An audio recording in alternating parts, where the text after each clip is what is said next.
Sir, there's someone here to see you. An Agent Masters. Send him in. Hello, Agent Masters. As you know, I'm the director here, Paul Sinclair III. It's pleased to meet you. How is he? We're helping Agent Thomas the best we can, but he seems to have had a nervous breakdown brought on by stress. I know you cannot give me too many details, but in order to help him, we really need to know a little more. We have seen these types of things twice before in PTSD victims, and in the least likely scenario, brain trauma. Sir, sorry to interrupt. I'm heading home for tonight. Just wanted you to know, are you going to be okay? Yes, I'm fine. Have a good night. We'll talk in the morning. Don't worry. Sorry about that. My secretary intern, John, he's a good kid, but he's a little relentless with the questions. I gave him the night off so I can get some work done. So we're alone now, huh? Yeah, just us and the patients. So like I was saying, is there anything you can tell me so I can relay it to the doctors? Anything at all? No.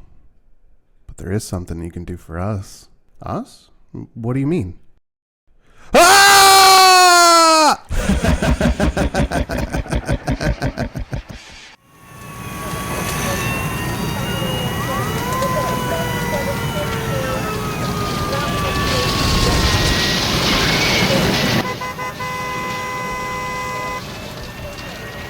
Mario, I don't care what your deadline is. You're not getting into this scene. I just have a few questions for the director. For another 50, I'll send them over for you.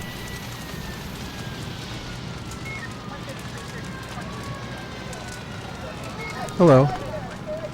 I was told to come over here. I'm sorry if I seem a little off. I just don't understand how this could have happened. I have no information to give you about it. I've already been questioned by the police. Paul, come on. I just want to know about the agents. Give me your thoughts on whether you think it was actually PTSD. Like I said, I cannot give you information. Do you want me investigated for PHI violations? Come on, Paul. I have a feeling that this fire is not an accident. To me, it seems like someone is covering their tracks. So if you want justice for this, however high up it goes, I need answers. I don't know what you mean. Paul, did you notice anything strange the past few weeks? Anything at all? I don't know. Well, there was that phone call. Phone call? Yeah. Someone called. Said something about coming to a mansion for a meeting, something like that. I don't know. It seemed like it was a prank. I just put it out of my mind. Thank you. If I need to speak again, I'll contact you. I think I know someone who could help us both with this information. Who can this person be that called me? They wanted me to come alone. It could be a trap, but I have to know.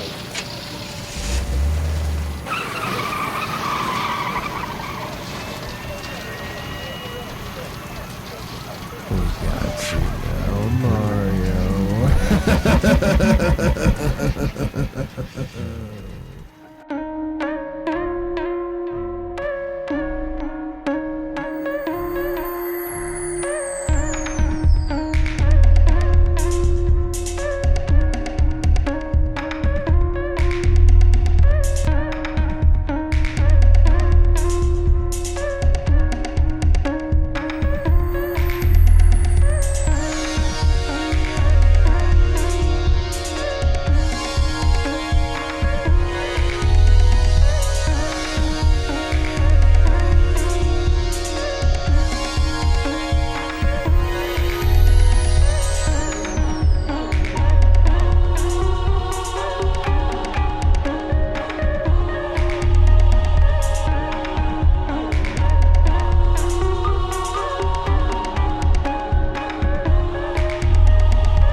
Welcome to the quest for the Green Bull, the rise of Ralu Azath. I'm your host, Anthony Ozo, Commissioner of this league, bringing you another great episode here. It seems like journalist Mario Cozzi is starting to get into some big trouble with dark forces. And in our league, we also have a few teams in danger in the standings.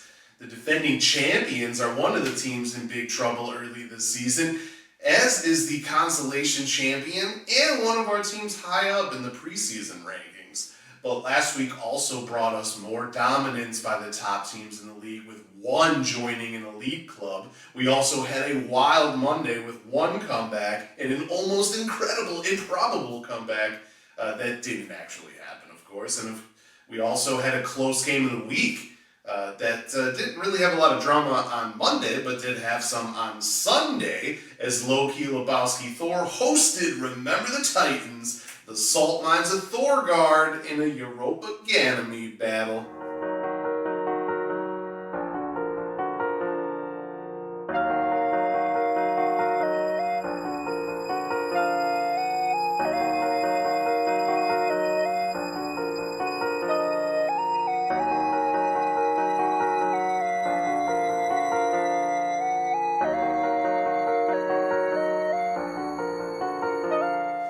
Both teams were hoping for a lot more here, and there was some terrible luck on both sides as well. For one, remember the Titans lost his potential X Factor to a hamstring injury, with Kyle Pitts sitting out, and the tight end he put in to replace Tyler Conklin, a big fat zero. Lebowski Thor had to deal with one of his X Factors getting limited opportunities due to Denver quarterback Russell Wilson playing through a torn lat muscle. On a short week as well. He did make the correct decision to bench Judy and was able to get the good Cooper in a 98.42 to 91.46 win. The two-time champion moved up to 4th overall in the standings as one of just 4 teams above 500 at 3-2. Dalvin Cook lived up to his first-round pick, finally, with a monster game of 123 total yards and 2 scores. And Amari Cooper finished with 76 yards and a touchdown. Deebo Samuel also scored again, and Gordon decided to get 100 yards and not fumble. Of course, the Bucs defense remained solid, and waiver pickup Brett Maher helped at the kicker position with 3 field goals.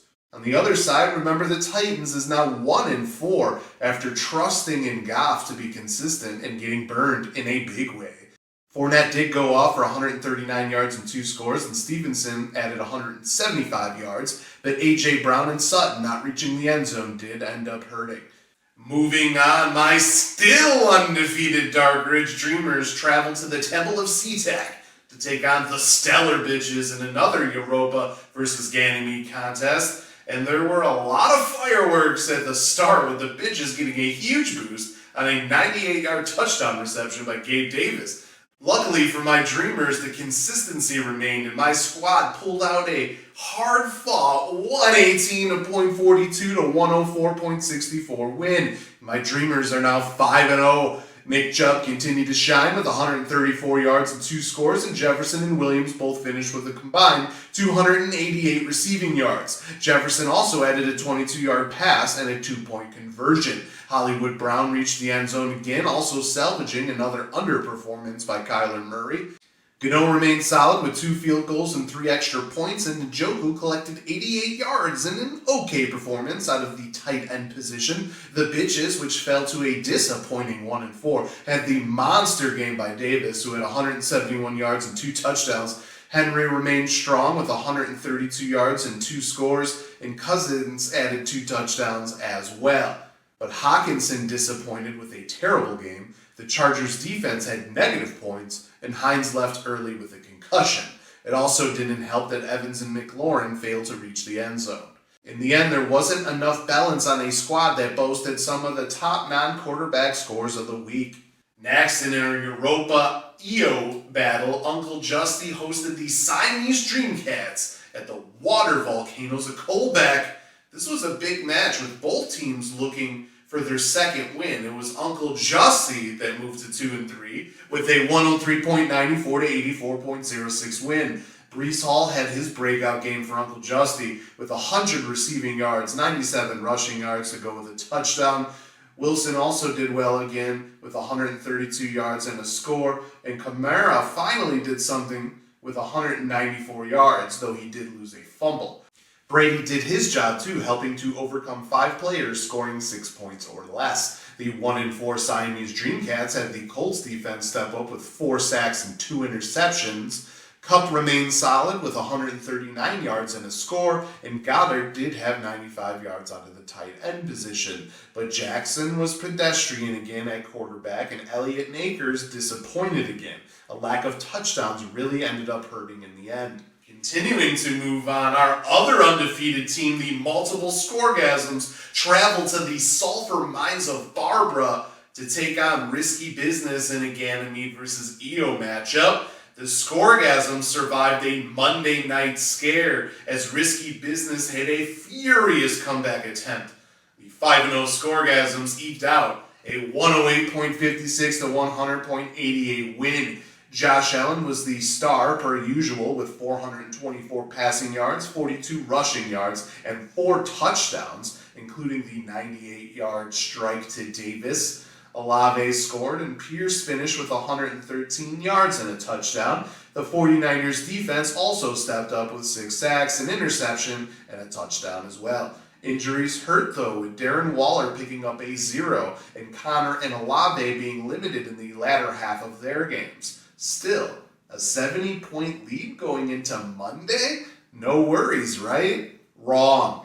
Mahomes and Kelsey decided to put on a show for Risky Business with 4 touchdown connections and the possibility for another chance late in the game. But the Raiders coaching did the bonehead move, going for 2 instead of kicking the extra point, and that instead allowed the Chiefs to run off most of the clock and not need to score on their last drive.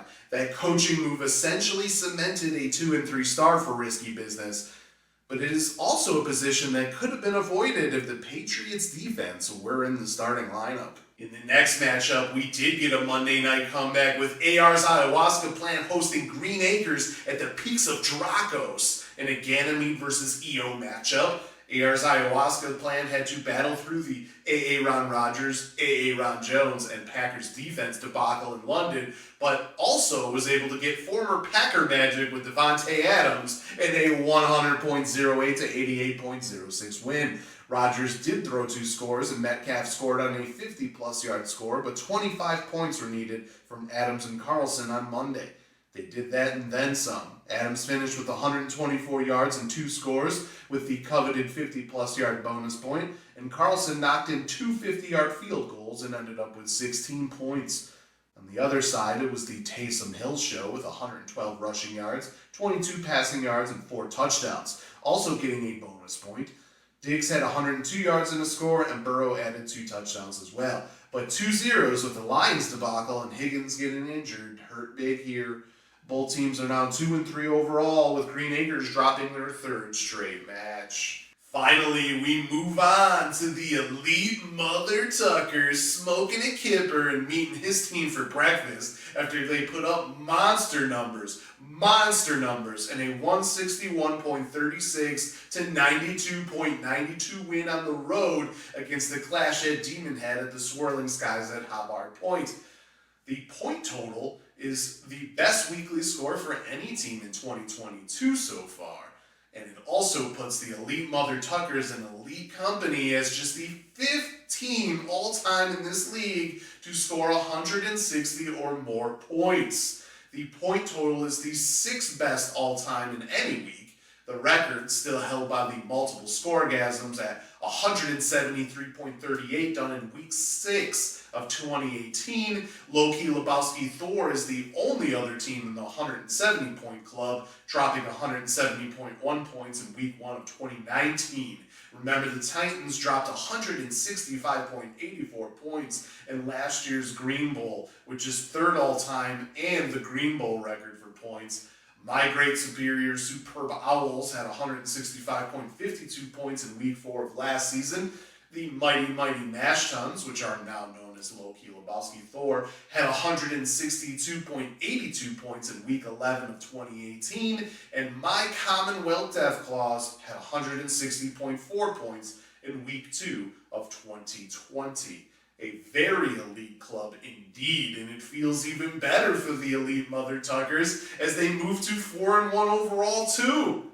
This happened with Ekelor continuing his resurgence with 199 yards and 2 scores. Jacobs is suddenly a beast with 193 yards and a score. Lockett came alive with 104 yards and 2 touchdowns.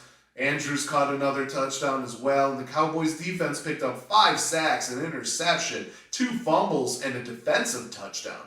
Hurts added 2 rushing touchdowns as well to continue the huge game.